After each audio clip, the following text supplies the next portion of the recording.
오늘 은혜 받을 말씀은 창세기 1장 Bacaan 11절에서 Alkitab untuk khutbah adalah daripada 13절까지입니다. Kejadian 1 ayat 11 hingga 하나님이 가로되 13. 땅은 풀과 씨 맺는 Berfirmanlah 채소와 Allah, hendaklah 각기 tanah 종류대로 menumbuhkan 씨가 진 pelbagai 열매 tunas 맺는 muda, 과목을 내라 tumbuh-tumbuhan 하시니 yang berbiji, 그대로 되어 segala 땅의 jenis pokok 풀과 buah-buahan yang 각기 menghasilkan buah 종류대로 yang 씨 berbiji, 맺는 supaya 채소와 jenis membiak dan 각기 terus 종류대로 bertumbuh di 씨가 bumi. 진 열매 Maka 맺는 terjadilah 나무들이 sedemikian 하나님이 itu. 보시기에 Maka tanah pun 좋았더라. menumbuhkan 저녁이 pelbagai 되며 tunas 아침이 muda, 되니 이는 segala jenis 셋째 tumbuh-tumbuhan yang berbiji, 날이니라. dan segala jenis pokok 샬롬 buah-buahan yang 서버대 menghasilkan buah yang 찬양과 berbiji. 임시 Dan 옥제 Allah melihat 찬양과 semua itu baik. 있겠습니다. Malah muncul lagi 5. 사랑하는 성도 여러분, Saudara-saudari yang saya kasih dan Tuhan Yesus, semua anggota mami dari gereja cawangan dan gereja tempatan, penonton GCN dan semua anak Tuhan menghadiri ibadah ini dalam talian. 시청자 여러분, 창세기 강의 35 Ini ialah penjelasan ke-35 tentang kitab Kejadian. 창조 셋째 날의 역사 중 Dalam khutbah yang lalu antara kerja penciptaan pada hari ketiga, saya telah memberikan penjelasan tentang cara Tuhan menciptakan laut dan darat. Sekarang saya akan memberitahu anda tentang penciptaan tumbuh-tumbuhan pada hari ketiga penciptaan. Ketika Tuhan menciptakan segala sesuatu di alam semesta, Dia melakukannya mengikut aturan, yakni hukum alam. Biarlah saya mengkategorikan dimensi segala ciptaan berdasarkan perspektif roh, jiwa dan tubuh.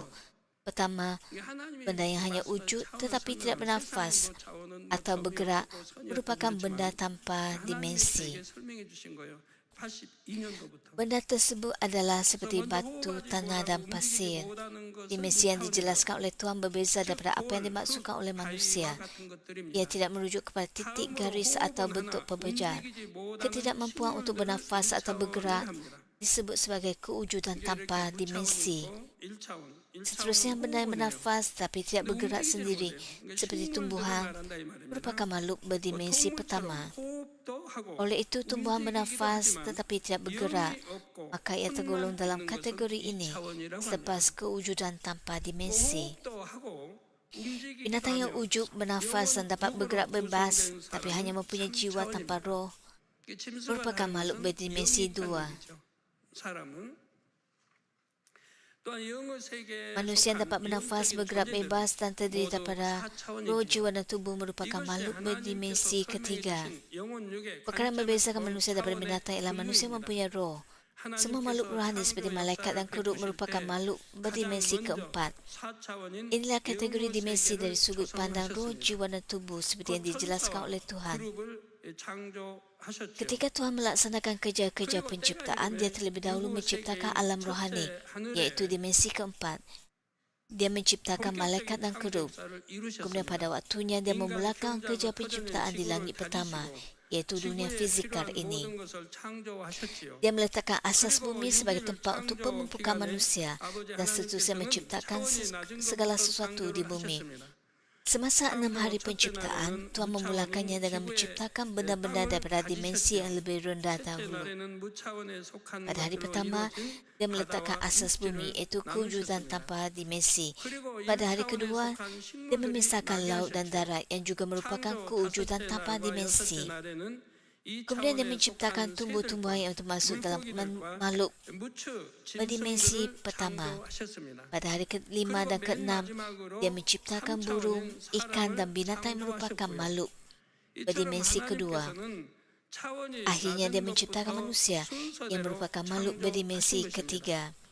Tuhan menciptakan segala sesuatu bermula dengan dimensi yang lebih rendah mengikut aturan. Namun begitu seperti anda lihat, aturan ini berubah pada hari keempat dan pada hari ketiga dan keempat. Tumbuhan yang merupakan makhluk berdimensi pertama diciptakan pada hari ketiga. Tetapi matahari, bulan dan bintang yang merupakan kewujudan tanpa dimensi diciptakan pada hari keempat. Tumbuhan yang lebih tinggi dimensinya daripada matahari, bulan dan bintang diciptakan terlebih dahulu. Menurut pengetahuan manusia, tumbuhan hanya dapat hidup dengan adanya cahaya matahari. Namun begitu Tuhan menciptakan tumbuhan sebelum menciptakan matahari. Tambahan pula air yang diperlukan untuk tumbuhan belum tersedia di darat. Terdapat air di laut, tetapi tiada air di darat kerana hujan belum turun. Oleh itu, sukar untuk memahami perkara ini dengan akal manusia bahawa tumbuhan diciptakan sebelum matahari. Namun begitu, setiap perkataan dalam Alkitab adalah benar, yang merupakan kebenaran dan firman Tuhan yang maha hidup. Segala sesuatu akan dijelaskan tentang sebab Tuhan menciptakannya dengan cara tersebut. Mengapakah Tuhan menciptakan tumbuhan terlebih dahulu sebelum matahari? Tuhan boleh sahaja menciptakan matahari dahulu, kemudian tumbuhan. Namun begitu, Tuhan benar-benar menciptakan tumbuhan dahulu dan kemudian matahari. Sebab Tuhan melakukan sedemikian adalah untuk menunjukkan bahawa segala sesuatu di alam semesta berada di bawah kuasa Tuhan. Di kerajaan syurga tiada matahari, tapi bunga-bunga dan pokok-pokok mempunyai warna yang indah, mengeluarkan wangi-wangian dan menghasilkan buah. Alam menjadi di syurga, bertumbuh dan berbuah tanpa sebarang mudarat. Wahyu 21 ayat 23 menyatakan, kota itu tidak memerlukan matahari ataupun bulan untuk menginarinya, kerana kemuliaan alam meneranginya dan anak domba itu lampunya. Ayat ini merujuk kepada anak domba, iaitu Yesus Kristus. Di dalam kerajaan syurga, cahaya kemuliaan Tuhan menerangi setiap sudut dan segala sesuatu hidup melalui kuasa cahaya ini. Demikian juga semasa 6 hari penciptaan, dengan menciptakan tumbuhan sebelum matahari, Tuhan menunjukkan bahawa kuasa asas yang memelihara segala sesuatu di alam semesta adalah dengan tangan Tuhan, Sang Pencipta. Segumpal rumput yang mampu bertunas atau sekuntum bunga liar yang mampu untuk mekar, semuanya dapat berlaku melalui kuasa Tuhan. Seperti yang mungkin anda sudah tahu, kuasa Tuhan Sang Pencipta jauh melampaui pengetahuan dan kemampuan manusia.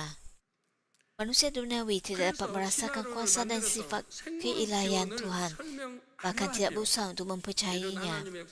Sebaliknya, mereka mengungkapkan teori evolusi dan cuba menjelaskan asal-usul kehidupan.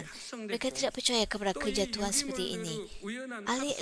Ahli evolusi berpendapat bahawa bahan organik sudah telah disintesis secara tidak sengaja di bumi primitif.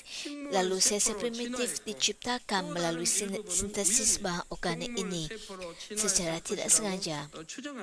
Mereka menganggap bahawa sebahagian daripada sel-sel primitif ini berevolusi menjadi sel tumbuhan dan sebahagian lain berevolusi menjadi sel binatang secara kebetulan. Teori bahawa kehidupan pertama kali muncul secara semula-jadi di dalam alam ini masih menjadi kontroversi dalam kalangan komuniti saintifik. Hal ini demikian kerana mereka mendakwa bahawa semuanya terjadi secara kebetulan dan tiada hasil yang terbukti secara eksperimen. Namun begitu, anggapan bahawa mungkin terjadi seperti itu membentuk asas bagi teori evolusi. Namun begitu, Alkitab menyatakannya dengan sangat jelas. Kejadian 1:11 hingga 12 menyatakan, berfirman Allah, taklah tanah menumbuhkan pelbagai tunas muda, tumbuh-tumbuhan yang berbiji, segala jenis pokok buah-buahan yang menghasilkan buah yang berbiji, supaya jenisnya membiak dan terus bertumbuh di bumi. Maka terjadilah sedemikian itu. Maka tanah pun menumbuhkan pelbagai tunas muda, segala jenis tumbuh-tumbuhan yang berbiji dan segala jenis pokok buah-buahan yang menghasilkan buah yang berbiji. Dan Allah melihat semua itu baik. Sebagaimana firman Tuhan Bapa, tanah menumbuhkan pelbagai tunas muda, tumbuh-tumbuhan yang berbiji, segala jenis pokok buah-buahan. Tuhan tidak menciptakan benih dahulu dan membolehkannya bertunas. Menurut firman Tuhan, tumbuh-tumbuhan keluar dari tanah, tumbuh-tumbuhan berakar di bawah, batang dan dahan bertumbuh ke atas, bunga mekar dan buah dihasilkan. Secara umumnya, sebatang pokok buah mengambil masa bertahun-tahun untuk berbuah.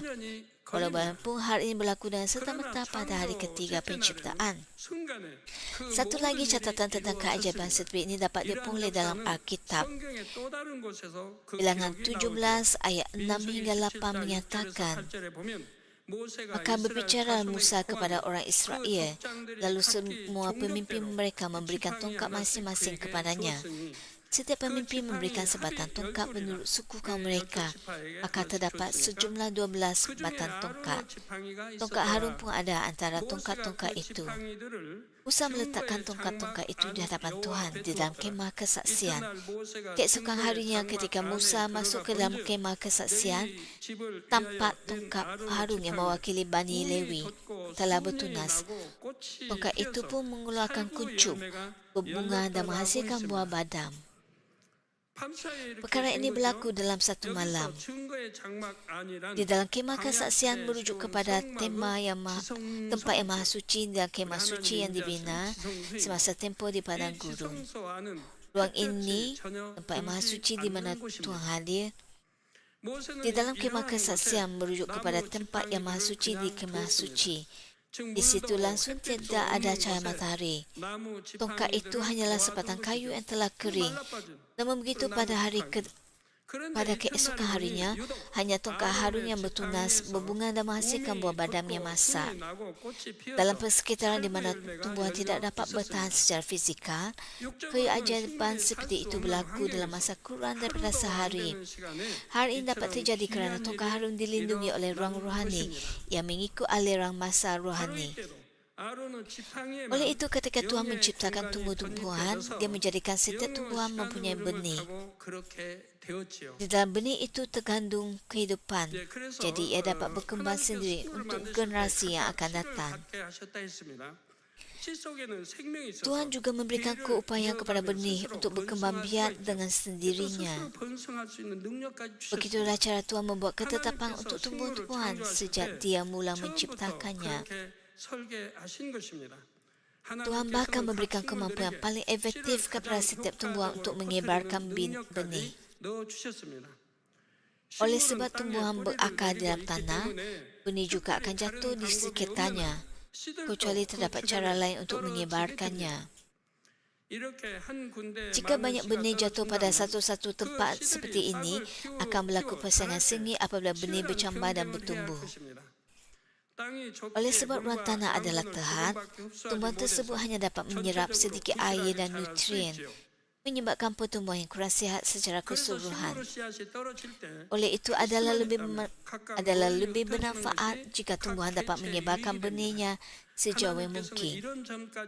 Mempertimbangkan hal ini, Tuhan membantu tumbuhan menyebarkan benih dengan cara yang paling efektif. Sebagai contoh, fikirkan tentang bunga dandelion. Setelah bunganya jatuh, terdapat kira-kira 100 biji benih yang tertinggal. Benihnya agak besar dan lebih keras daripada tumbuhan lain yang bersaiz sama. Sekiranya bunga dandelion tidak mempunyai alat khas, akan terdapat kira-kira 100 biji benih di atas tanah di mana bunganya gugur. Benih-benih itu akan padat di kawasan kecil dan tidak akan mempunyai ruang yang mencukupi untuk bertumbuh apabila bercambah. Namun begitu, Tuhan memasang alat khas pada benih dandelion. Tuhan memasang alat seperti payung tujung pada setiap biji benih. Anda pernah melihat bunga dandelion bukan? Alat seperti payung tujung ini sangat efektif untuk terbang tinggi ke udara walaupun dengan angin yang lemah. Benih ini dapat naik tinggi ke langit walaupun dengan tiupan angin yang lembut.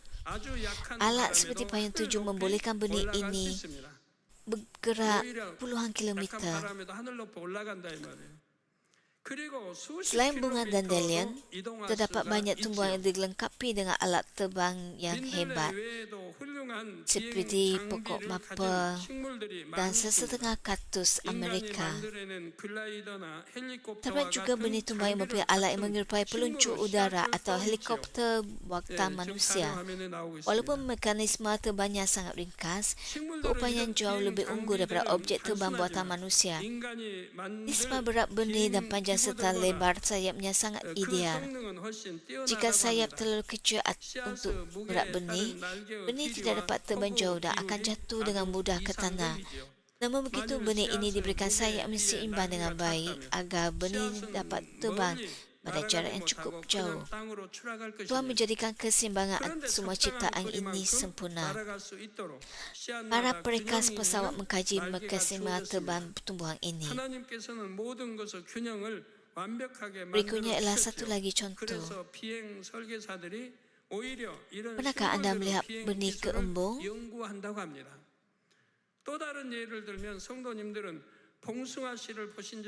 Kantung benih keembung yang matang sebelumnya akan meletup apabila disentuh dengan lembut. Kemudian benihnya akan berterbangan ke segala arah. Ini merupakan salah satu cara benih tersebar dengan efektif. 어떤 Buah atau 식물을 benih 씨앗이나 sesetengah tumbuhan 열매는 disebarkan 새나 jauh melalui 짐승의 makanan 먹이로 yang dimakan 제공됨으로써 oleh burung atau 멀리 binatang. 퍼뜨려집니다.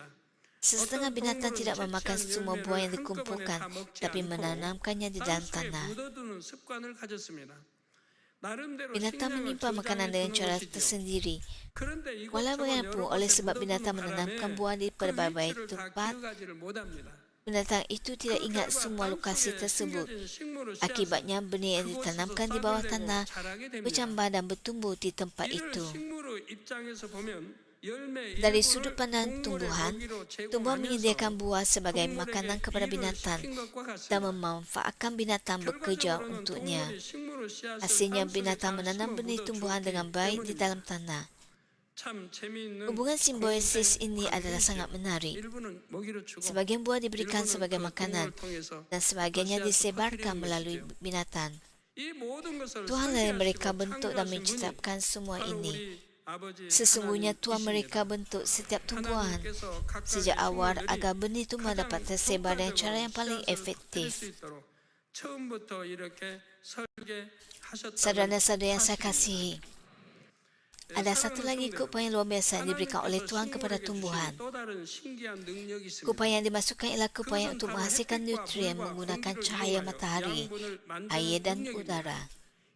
Proses ini dipanggil fotosintesis.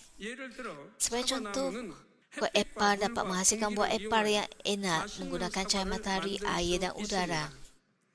Padi, barley, ubi keledek, kentang, kacang tanah dan lain-lain ialah semua nutrien yang disimpan oleh setiap tumbuhan menggunakan cahaya matahari, air dan udara. 식물은 빛을 받아야 양분을 만들 수 있기에 싹트는 순간부터 본능적으로 Tumbuhan 빛을 memerlukan cahaya 향해서 untuk menghasilkan 나아갑니다. makanan. 자라는 식물들이 Jadi tumbuhan secara semula jadi 자연의 bergerak ke arah 빛을 cahaya 향해서 sejak 줄기가 tumbuhan 피는 것을 bercambah. 볼 수가 있지요. Anda dapat melihat tumbuhan yang sedang 제가 bertumbuh 가끔 옛날에는 secara 같이 semula jadi membengkokkan batang ke arah cahaya. 그런 질문을 Ketika 합니다. saya dan pastor-pastor lain pergi ke Pulau 저는 Jeju, 제주도에 kami 제가 melihat satu ruang 갔을 lapang 때 yang dikelilingi 그 pokok-pokok yang 가이드가 menghadap ke situ. 설명하는데 Pemandu 공터가 pelancong 있어요, memberitahu 저기. kami cerita tentang 공터에 legenda 나무들이 berkaitan tempat itu. 뒤에 나무들이 Saya 전부 berpendapat bahawa hal ini 가운데를 bukanlah 보고 seperti yang 있는 거예요. diceritakan, 가운데 향해서. tapi saya tidak mahu mengganggu 그러니까 penjelasan pemandu 설명하기를 pelancong itu. 전설 따라서 Jadi saya 하는데 hanya tersenyum dan 여기는 meneruskan 뭐에서 perjalanan. 여기가 뭐가 있고 뭐가 있어서 그 Namun begitu 나무들이 sebab sebenarnya 전부 ialah kawasan itu 신쪽을 향해 merupakan 이렇게 hutan. 보고 있는 거라고. Oleh sebab kawasan sekelilingnya kosong, cahaya 제가 matahari 볼 secara 때는 semula jadi 전혀 dapat 아닌데 masuk. Semua pokok menghadap ke ruang 그래서 lapang itu 그날 untuk menerima 가이드가 cahaya 이렇게 따를 matahari. 수 없고 그래서 그냥 웃으면서 넘어갔습니다만은 꼭 Terdapat 비어 satu 있으니까 seminar 숲이 Paskah 이렇게 di 주변이 Gang 비어 Wondo. 있으니까 자연의 햇빛이 Pada 들어오잖아요. waktu itu juga, apabila seminar itu selesai dan kami berjalan ke 햇빛을 puncak 받기 tempat 위해서 itu, 이렇게 그쪽을 향해 terdapat 다 sebuah 숲이 air 있는 거예요. terjun dan pokok-pokok di kiri dan 저는 kanan 강원도 menghadap 가서 satu arah. 에스더 교육대인가 봐요. Pada waktu itu saya 강원도 bertanya 교육 kepada 마치고 para 거기 isteri 폭포 pastor, 위에 위로 kenapa 올라가서 semua 폭포. pokok menghadap 거기 ke 올라가면 satu 하늘 arah 좌우에 이제 dan tidak ke 나무들이 arah yang 있지 berbeza? 않습니까? 거기 한번 질문을 던져봤어요 제가. Pada ketika itu tiada siapa yang dapat menjawab soalan saya. 나무를 보면 전부 이쪽으로 방향이 돼 있는 우리가 지나간 쪽 이쪽 나무는 이쪽 나무는 이쪽 이렇게 돼 있는데 왜 저렇게 자 이쪽 이게 서로 이렇게 맞바라보고 이렇게 있는지 아십니까 하고 제가 질문을 했거든요. 그때만 해도 대답을 못 하더라고요. 왜 그런지를. Fakta bahawa semua pokok menghadap ke arah tertentu adalah untuk menerima cahaya matahari dan ranting-ranting pokok membengkok seperti ini adalah supaya pokok dapat menerima cahaya matahari. Dapatkah anda faham? Pokok dan tumbuhan cenderung menghadap ke arah ruang kosong di mana cahaya matahari sampai, agar pokok dan tumbuhan dapat menerima cahaya matahari. Perkara ini berlaku bukan hanya kepada bunga matahari. Bagi tumbuhan, daun merupakan kilang yang menghasilkan nutrien. Semakin banyak daun yang dimiliki oleh sesuatu tumbuhan, semakin banyak makanan yang dapat dihasilkannya. Oleh itu, tumbuhan menghasilkan sebanyak mungkin daun. Dalam masa yang sama, Tuhan membolehkan daun tumbuhan dan buah-buahan yang dihasilkan oleh tumbuhan digunakan sebagai makanan untuk binatang. Oleh sebab itu, semua makhluk dari serangga, binatang hingga manusia menggunakan tumbuhan sebagai makanan. Tumbuhan adalah sangat banyak sehingga tumbuhan terus berkembang biak walaupun dimakan oleh binatang. Namun begitu, Tuhan memberikan keupayaan khas kepada sesetengah tumbuhan untuk melindungi daun. Sebagai contoh, terdapat tumbuhan yang dipanggil pokok semalu. Jika anda menyentuh daun tumbuhan ini dengan lembut, daun kecilnya akan menguncup, dan jika disentuh dengan lebih kuat, daun itu akan terkulai ke bawah seolah-olah layu. Sebagai contoh, apabila seekor belalang hinggap pada daun itu menguncup lalu belalang itu tidak dapat memakannya. Tumbuhan ini juga menyebabkan tenaga sebanyak mungkin dengan menguncupkan daun pada waktu malam. Daun tumbuhan makisa merupakan makanan baik untuk sesetengah larva rama-rama. Ulat beluncas rama-rama ini sangat rakus, sehingga ulat beluncas cepat memakan tunas-tunas muda. Oleh itu, apabila rama-rama bertelur, rama-rama tidak akan bertelur pada daun yang sudah mempunyai telur lain. Hal ini sebab ulat beluncas yang menetas daripada telur tersebut akan mendapat makanan yang mencukupi. Daun tumbuhan makisa mempunyai bintik-bintik di sana sini yang merupai telur rama-rama. Apabila rama-rama melihat bintik-bintik ini, rama-rama menyangka bahawa sudah ada telur di situ dan akan mencari tempat lain. Disebabkan fungsi pelindungan diri ini, tumbuhan ini mampu terus hidup dan tidak pupus, walaupun sebahagiannya menjadi makanan bagi ulat beluncas. Ahli evolusi mendakwa bahawa tumbuhan berevolusi sedemikian atas sebab keperluan. Namun begitu, bagaimana tumbuhan yang tidak mempunyai otak atau jiwa menjadi sedemikian dengan sendirinya? Tumbuhan perlu mempunyai jiwa untuk berfikir. Namun begitu, tumbuhan makisa tidak dapat berfikir seperti saya perlu mengelukkan rama-rama dengan membuatkan daun saya kelihatan seperti telur rama-rama. Apabila Tuhan Sang Pencipta menciptakan tumbuhan, Dia mereka bentuk tumbuhan sedemikian dan memberikan naluri yang sedemikian. Oleh itu, Tuhan telah mereka bentuk semua tumbuhan dan bunga, supaya tumbuhan dan bunga dapat melindungi diri sendiri dan menyebarkan benih. Hal ini juga sama bagi binatang dan serangga. Jika saya menerangkan semua perkara ini, hari ini akan mengambil masa berbulan-bulan. Jadi saya hanya akan menerangkan beberapa contoh.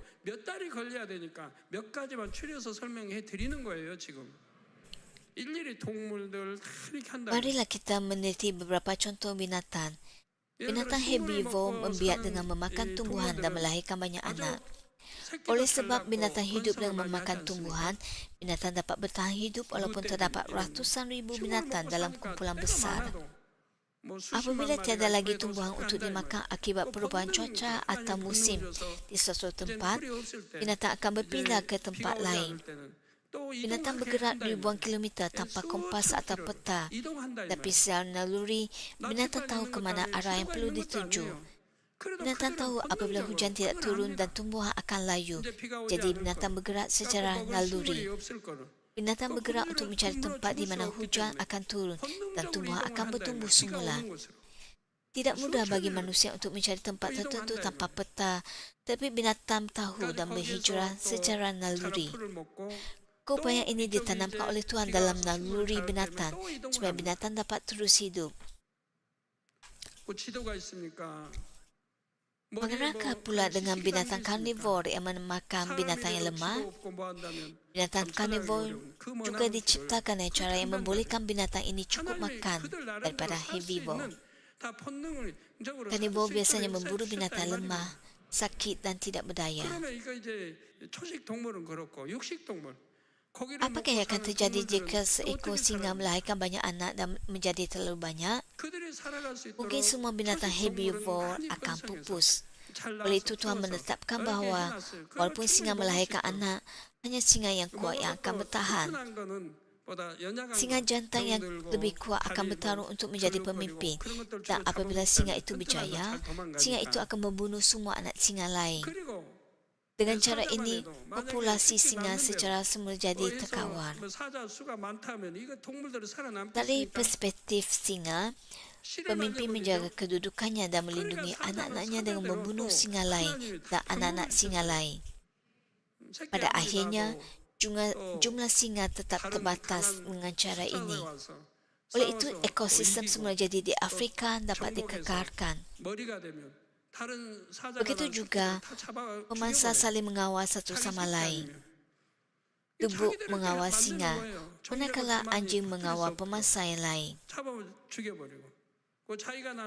Jika teori evolusi adalah benar, binatang dan manusia sepatutnya berevolusi untuk dapat melakukan fotosintesis.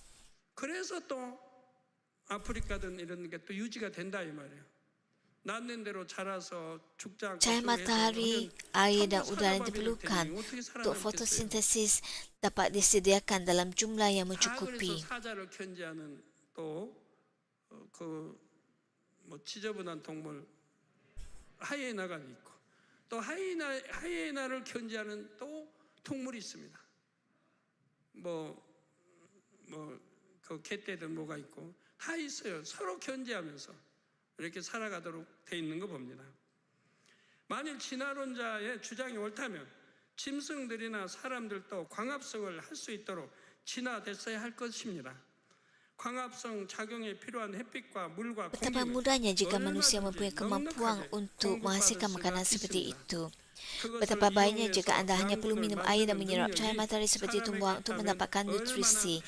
Hal ini akan menjadi sangat mudah kerana tenaga yang diperlukan untuk menyokong kehidupan dapat dihasilkan tanpa perlu makan makanan. Jika semua makhluk hidup berevolusi untuk memenuhi keperluan mereka secara praktikal, seperti yang didakwa oleh ahli evolusi, bukankah lebih baik jika manusia memiliki kemampuan seperti ini? Namun begitu, sejak awal, Tuhan telah merancang dan menciptakan tumbuhan untuk menghasilkan makanan melalui fotosintesis, manakala binatang memakan makanan yang dihasilkan oleh tumbuhan. Dalam Kejadian 1 ayat 29 hingga 30 menyatakan, berfirmanlah Allah, lihatlah, aku memberimu segala tumbuhan yang berbiji di seluruh bumi dan segala pokok buah-buahan yang berbiji. Itulah yang akan menjadi makananmu. Dan kepada segala binatang di bumi dan segala burung di udara dan segala merayap di bumi yang bernyawa, ku berikan segala tumbuhan hijau sebagai makanannya. Maka terjadilah sedemikian itu. Terdapat sebab kukuh mengapa Tuhan menciptakan makhluk sedemikian rupa. Tumbuhan memerlukan udara untuk fotosintesis. Binatang juga memerlukan udara untuk hidup. Namun begitu, apa yang diperlukan oleh tumbuhan daripada udara adalah bertentangan sama sekali dengan apa yang diperlukan oleh binatang. Apabila tumbuhan melakukan fotosintesis, karbon dioksida di dalam udara diubah menjadi oksigen. Sebaliknya, apabila udara masuk ke dalam paru binatang, oksigen diubah menjadi karbon dioksida dan dilepaskan semua kembali. Dengan adanya interaksi antara tumbuhan dan binatang ini seperti ini, nisbah oksigen dan karbon dioksida di dalam atmosfera sentiasa kekal seimbang. Bagaimanakah mungkin hal ini hanya satu kebetulan? Tuhan telah menetapkan semuanya sedemikian rupa. Orang ramai berasa bimbang tentang penyusutan hutan Amazon. Mengatakan bahawa oksigen akan menjadi semakin kurang di bumi. Orang di negara sekitar kawasan Amazon cuba menebang hutan mereka untuk tujuan pembangunan, tapi negara-negara maju menghalang mereka kerana hal ini boleh menyebabkan kekurangan oksigen di bumi. Jika binatang melakukan fotosintesis seperti tumbuhan, oksigen akan bertambah dalam udara dan karbon dioksida akan habis. Karbon dioksida ialah bahan utama yang diperlukan untuk fotosintesis, dan jika tiada karbon dioksida, semua makhluk hidup akhirnya akan mati. Oleh itu, Tuhan dengan bijaksana mereka bentuk dan menciptakan setiap makhluk satu persatu dengan mengambil kira semua perkara. Sebab makhluk hidup dapat hidup bersama dalam keseimbangan. Jika kita mahu mengetahui dan menjelaskan semua ketentuan Tuhan yang kreatif yang terkandung dalam tumbuhan, masih terdapat banyak perkara yang dapat kita terokai. Marilah kita meneliti satu lagi contoh keupayaan tumbuhan yang menakjubkan. 어떻게 자신의 개화 Bagaimanakah 시기를 bunga 알까요? mengetahui waktu untuk mekar? 자, 이제 Adakah seseorang 공개됐습니다. memberitahu bunga tentang 캐나리, waktu dengan 벚꽃, berkata 목련, seperti, 진달래는 sekarang musim bunga 꽃을 telah tiba, 피우세요 biarlah 하고 bunga 누가 알려줍니까? forsythia, sakura, 다음 magnolia dan 달에는 azalea 장미입니다. mekar. 조금만 기다리세요. Walaupun ada yang memberitahu tumbuhan itu tidak dapat memahaminya. Jadi bagaimanakah bunga tahu dengan tepat 누가 waktunya 이렇게 untuk 친절하게 mekar? 알려주나요? Dikatakan bahawa bunga 설령 누가 musim 말해준다 해도 bunga mekar 식물이 apabila waktu siang lebih 알아듣는 panjang 것도 daripada malam. 아닌데 Manakala bunga 어떻게 musim 꽃들은 luruh 정확하게 mekar 자기 때를 apabila 알아서 keadaan 꽃을 yang 피우는 sebaliknya 것일까요? berlaku. Bagaimanakah tumbuhan mengukur panjang siang dan malam serta mekar dengan sewajarnya? Bukankah hal ini sangat menakjubkan? Semakin banyak yang anda tahu, semakin banyak kebijaksanaan dan kupon yang luar biasa yang terkandung dalam tumbuhan. Percayalah bahawa Tuhan Sang Pencipta telah menanamkan kebolehan ini ke dalam setiap tumbuhan. 능력과 지혜가 식물들에게도 담겨 있는 것입니다. 이런 신기한 능력을 바로 창조주 하나님께서 각 식물에게 심어 주셨음을 믿으시기 Izinkan saya 바랍니다. membuat kesimpulan bagi khutbah 결론을 ini. 말씀드립니다. 사랑하는 성도. Saudara dan saudara yang saya kasih dalam Kristus, saya telah menjelaskan cara Tuhan menciptakan tumbuhan pada hari ketiga penciptaan olehnya. Ketika semua jenis tumbuhan diciptakan pada hari ketiga, Allah melihat semua itu baik. Tuhan berkenan dalam hatinya apabila melihat semua syarat yang diperlukan untuk pembukaan manusia telah ditetapkan dalam ketaatan kepada ketentuan penciptaan oleh Tuhan. Tumbuhan berkembang pada waktu tertentu dan juga menghasilkan buah apabila tiba masanya. Hal yang sama berlaku kepada binatang. Buruh makan sebanyak mungkin apabila tiba masanya untuk menyimpan lemak. Oleh itu pada musim luruh, beruang harus menahan sejuk tanpa makan selama beberapa bulan. Begitu juga dengan katak dan ular. Katak dan ular tahu masanya untuk menggali ke dalam tanah. Dan apabila musim bunga tiba, katak dan ular keluar kembali. Hari bermaksud Tuhan menciptakan binatang-binatang ini sedemikian rupa supaya binatang-binatang ini dapat hidup walaupun tanpa makan. Manusia akan mati jika tidak makan selama sebulan atau 2 bulan. Jika anda tidak makan selama 2 bulan, bukankah anda akan mati? Namun begitu, binatang tertentu diciptakan supaya dapat bertahan walaupun tidak makan selama beberapa bulan. Dengan cara ini, binatang yang berhibernasi dapat bertahan dengan tidur selama beberapa bulan tanpa makan. Dengan naluri untuk bertahan hidup, tumbuhan bertumbuh menuju matahari dan mengakar ke dalam tanah untuk mencari air. Dengan cara ini, tumbuhan berhala ke arah cahaya matahari. Jadi, jika terdapat ruang terbuka, pokok-pokok akan condong ke arah tempat cahaya matahari masuk. Kini setelah anda mengetahui hal ini, perhatikanlah apabila anda pergi ke gunung dan periksa sama ada hal ini adalah benar. Tuhan menanamkan satu benih kehidupan ke dalam setiap manusia. Saya mengatakan bahawa benih kehidupan ini hanya dapat bangkit dengan kuasa Tuhan. Saya juga telah mengatakan bahawa benih kehidupan ini hanya dapat bertumbuh jika benih kehidupan ini minum air rohani dan makan firman Tuhan yang merupakan cahaya rohani. Oleh itu, saya berharap semua orang Kristian menjadi seperti bunga matahari yang memandang ke arah matahari sepanjang hari dan hidup dalam cahaya rohani dengan hanya memandang kepada Tuhan Bapa. Yeremia 17:7 hingga 8 menyatakan, tapi orang berharap kepadaku akan ku berkati selalu. Dia bagaikan pokok yang tumbuh di tepi sungai yang mengalir, akarnya merambat sampai ke air.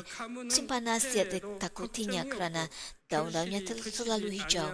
Walaupun negeri dilanda kemarau, tidak ada kegelisahannya kerana buah selalu menghasilkannya. Kita percaya kepada Tuhan, yakni Tuhan kita yang baik. Pokok yang ditanam di tepi sungai menjulurkan akarnya ke arah sungai dan tidak takut cuaca panas. Ayat itu menyatakan bahawa daunnya akan tetap hijau, tiada kegelisahan walaupun dalam tahun kemarau, dan buahnya selalu dihasilkan. Seperti yang dinyatakan, saya berharap anda memanjangkan akar yang kuat ke dalam firman Tuhan. Dengan demikian, anda akan dapat mengatasi sebarang kesulitan dengan mudah tanpa kegelisahan. Semoga anda tidak berhenti daripada menghasilkan buah dalam hidup anda. Dalam nama Tuhan Yesus Kristus, saya berdoa.